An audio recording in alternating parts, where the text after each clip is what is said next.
Salam saudara-saudara yang kasih dalam nama Yesus Kristus. Hari ini gereja HAMI tepat tanggal 14 Juni 2020 di tengah COVID-19, new normal, tatanan hidup baru. Gereja HAMI akan berkhotbah tentang khotbah Petrus, dampak daripada pencurahan Roh Kudus Pentakosta. Dan saya melanjutkan seperti janji saya minggu lalu. Mari kita berdoa. Ya Allah, ya Bapa Tuhan kami Yesus Kristus, kami berdoa kepadamu memohon tuntunan Roh Kudus, terangi hati pikiran kami siapapun yang mendengar firman-Mu dan hamba-Mu menyampaikan, supaya kami mengerti dampak Pentakosta dan bagaimana khotbah daripada Petrus, supaya kami mengerti khotbah yang sesungguhnya yang membangun jiwa dan membawa jiwa kepadamu Tuhan. Terpujilah nama-Mu Yesus Kristus, Allah Bapa dan Roh Kudus. Amin. Salam. Saya akan bacakan saja langsung, dan saya langsung khotbahkan dari Kisah Para Rasul 2 ayat 14 sampai 39. Agak panjang, tapi saya akan khotbahkan secara singkat. Maka bangkitlah Petrus berdiri dengan ke-11 rasul itu, dengan suara nyaring ia berkata kepada mereka, "Hai kamu orang Yahudi, dan kamu semua yang tinggal di Yerusalem, ketahuilah dan camkanlah perkataanku ini. Orang-orang ini tidak mabuk seperti yang kamu sangka, karena hari baru pukul 9. Tetapi itulah yang difirmankan Allah dengan perantaran Nabi Yoel. Akan terjadi pada hari-hari terakhir, demikianlah firman Allah, bahwa aku akan mencurahkan rohku ke atas semua manusia.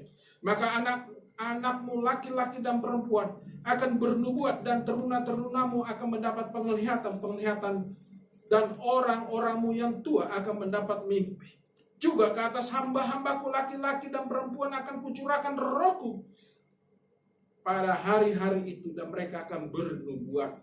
Dan aku akan mengadakan mujizat-mujizat di atas, di langit, dan tanda-tanda di bawah di bumi, dan darah, dan api, dan gumpalan-gumpalan asap. Matahari akan berubah menjadi gelap gulita, dan bulan menjadi darah sebelum kedatangnya hari Tuhan, hari yang besar dan mulia. Dan barang siapa yang berseru kepada nama Tuhan akan diselamatkan." Firman Tuhan dari khotbah Petrus ayat 14 sampai 21. Saya mencatat bahwa Petrus berapologet di tengah-tengah orang Yahudi yang berkumpul di Yerusalem pada saat itu. Dia mengatakan bahwa pencurahan Roh Kudus yang terjadi pada saat itu, lidah-lidah api dan angin keras dan dentuman, dan bahasa-bahasa yang disampaikan mereka bukanlah mereka ngawur atau mabuk. Tetapi Petrus berapologet bahwa itu pencurahan Roh Kudus yang sudah dinubuatkan oleh Nabi Yoel. Yoel 2 ayat 28 sampai 32. Artinya Petrus berkhotbah, berapologet dulu. Di awal dia berapologet. Dia menerangkan bahwa teman-temannya para rasul-rasul itu mendapat pencurahan Roh Kudus sudah dinubuatkan oleh Nabi Yoel. Artinya dia menjelaskan secara detail. Yang kedua, saya lanjut ayat 22. "Hai orang-orang Israel, dengarlah perkataan ini. Yang aku maksudkan ialah Yesus dari Nazaret, seorang yang telah ditentukan Allah dan yang dinyatakan kepadamu dengan kekuatan-kekuatan dan mujizat-mujizat dan tanda-tanda yang dilakukan oleh Allah dengan perantaran Dia, yaitu Yesus, di tengah-tengah kamu. Seperti kamu tahu, Dia yang diserahkan Allah menurut maksud dan rencananya telah kamu salibkan dan kamu bunuh oleh tangan bangsa-bangsa durhaka. Tetapi Allah membangkitkan Dia dengan melepaskan Dia dari sengsara maut, karena tidak mungkin Ia tetap berada dalam kuasa maut itu." Ayat 22, ayat 24. Selain Petrus berapologet tentang pencurahan Roh Kudus, yang kedua, Petrus bersaksi siapa Yesus dari Nazaret. Allah telah merencanakan, Allah telah membuat Dia hidup dan menyelamatkan kita dengan kekuatan-kekuatan Allah dan mujizat-mujizat. Dia menjelaskan Yesus dari Nazaret. Luar biasa. Khotbah yang kedua adalah dia menceritakan Yesus dari Nazaret. Yang tadi pertama tentang nubuatan pencurahan Roh Kudus. Dan yang saya lanjutkan ayat yang berikutnya, yaitu ayat 25. Sebab Daud berkata tentang dia, aku senantiasa memandang kepada Tuhan karena ia berdiri sebelah kananku. Aku tidak goyah. Sebab itu hatiku bersukacita dan jiwaku bersorak-sorak. Bahkan tubuhku akan diam dengan tentram. Sebab engkau tidak menyerahkan aku kepada dunia orang mati dan tidak membiarkan orang kudusmu melihat kebinasaan. Sebab engkau memberitahukan kepadaku jalan kehidupan, engkau akan melimpahi aku dengan sukacita di hadapan. Saudara-saudara, nah ini Petrus berkhotbah, menjelaskan kepada orang-orang di Yerusalem. Aku boleh berkata-kata, jadi perhatikan, aku boleh berkata-kata dengan terus terang kepadamu tentang Daud, bapa bangsa kita. Ia telah mati dan dikubur, dan kuburannya masih ada pada kita sampai hari ini. Tetapi ia adalah seorang nabi dan dia tahu bahwa Allah telah berjanji kepadanya dengan mengangkat sumpah bahwa ia akan mendudukkan seorang dari keturunan Daud sendiri di atas tahta. Yang ketiga, Petrus berkhotbah bahwa Yesus yang tadi dari Nazaret juga sudah dinubuatkan bahwa dia lahir dari keturunan Raja Daud. Keturunan ilahi, keturunan yang jelas. Bahwa Yesus yang ada, Yesus yang pernah hidup itu adalah keturunan Raja Daud, punya silsilah yang jelas. Itulah kehebatan Petrus menceritakan bagaimana Daud, Allah bersumpah dan mengangkat janji kepada Raja Daud bahwa ada keturunan daripada Raja Daud, yaitu Yesus Kristus. Itu dia Petrus berapologet pada poin yang ketiga. Poin yang keempat, yaitu Kisah 2. Saya lanjutkan ayat 31 dan 32. Karena itu ia telah melihat ke depan dan telah berbicara tentang kebangkitan Mesias. Ketika ia mengatakan bahwa dia tidak ditinggalkan dalam dunia orang mati, bahwa dagingnya tidak mengalami kebinasaan. Yesus inilah yang dibangkitkan Allah. Tentang hal itu kami semua adalah saksi. Saudara yang kasih, Petrus lagi-lagi luar biasa khotbahnya. Dia bersaksi tentang kebangkitan Yesus. Dia bersaksi tentang siapa Yesus, Allah yang dibangkitkan, yaitu Yesus yang membangkitkan Yesus. Saudara yang kasih dalam nama Yesus, khotbah Petrus sangat luar biasa. Saya lanjutkan yang kelima, yaitu khotbah Petrus ayat 33 sampai 36. Dan sesudah itu ia ditinggikan oleh tangan kanan Allah dan menerima Roh Kudus yang dijanjikan. Maka dicurahkannya apa yang kamu lihat dan dengar sini.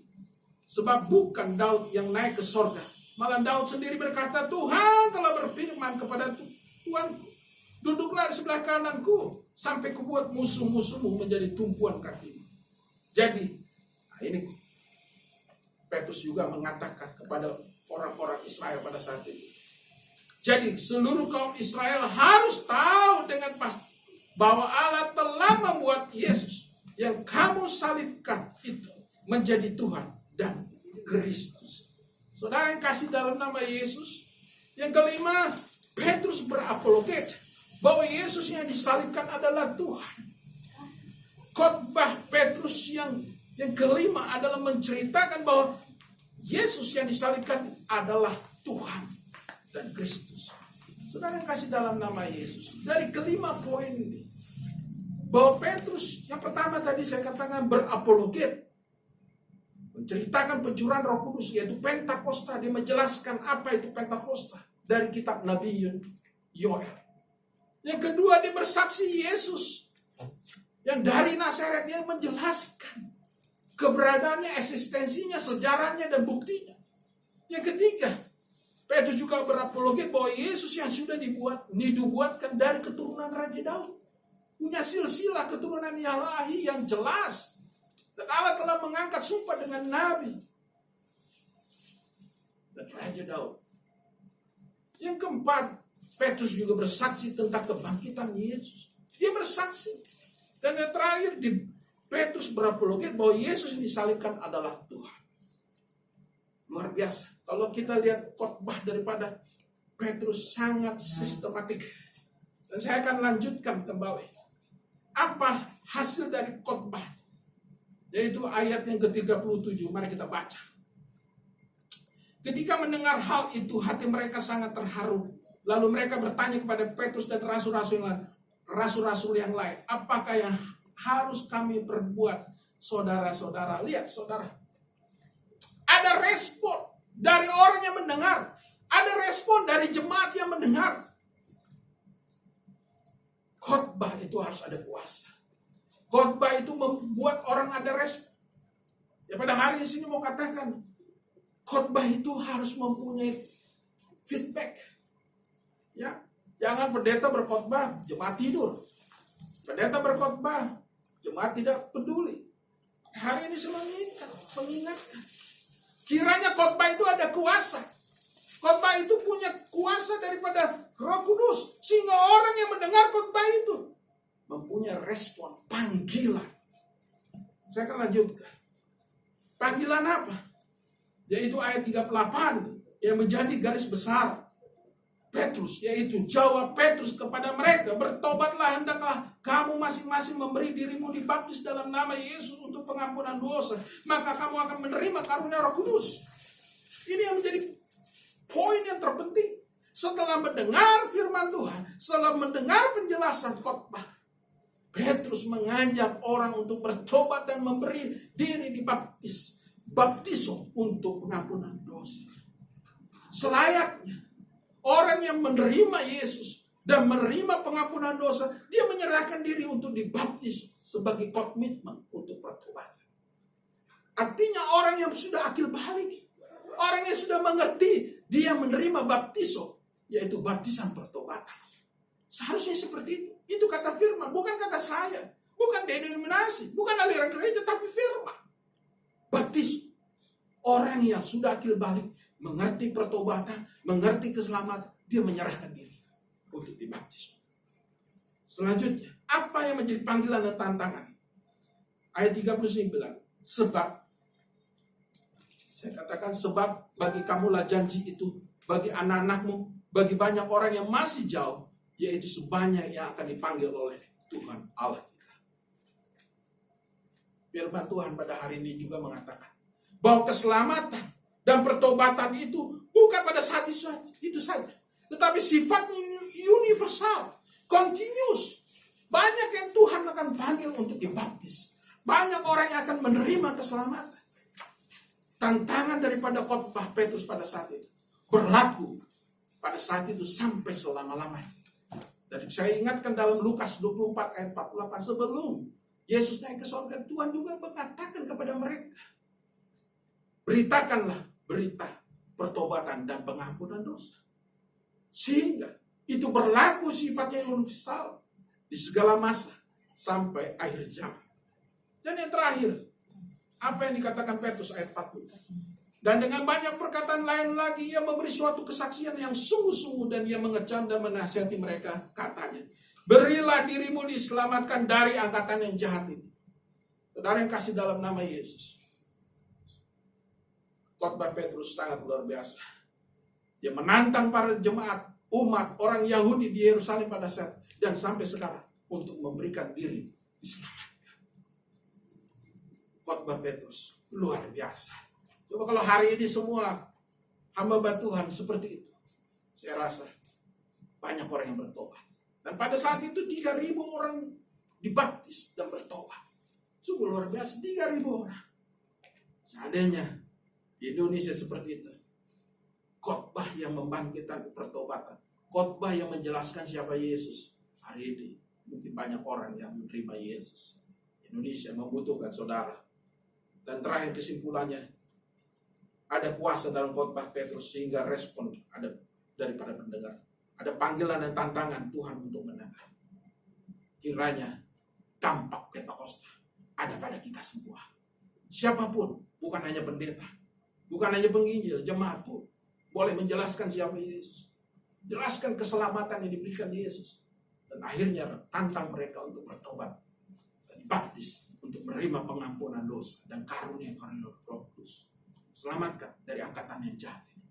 Ini tantangan, dampak Pentakosta. Teladan daripada khotbah Petrus. Teladan daripada khotbah Petrus yang mempunyai kuasa. Mari, sebelum Anda berkhotbah, sebelum Anda menginjili banyak orang, minta kuasa Roh Kudus. Banyak orang yang menerima Yesus. Amin. Terima kasih ya Bapak, firman Tuhan sudah kami tabur. Biarlah orang yang mendengar siap untuk menjadi pemberita Injil, siap menjadi saksi Kristus, berapologet dan menyaksikan Yesus, berfokus kepada Kristus, sehingga kami membawa jiwa untuk banyak jiwa yang diselamatkan, apalagi di bangsa Indonesia. Terima kasih Tuhan, mengingatkan kami punya tugas panggilan, tugas untuk melayani, tugas untuk membawa jiwa kepadamu Tuhan, dengan memberitakan siapa Engkau Yesus, Allah yang menyelamatkan kami. Hanya Engkaulah Allah yang hidup, yang mampu menyelamatkan kami dari dosa. Terpujilah Engkau Tuhan kami Yesus Kristus. Amin.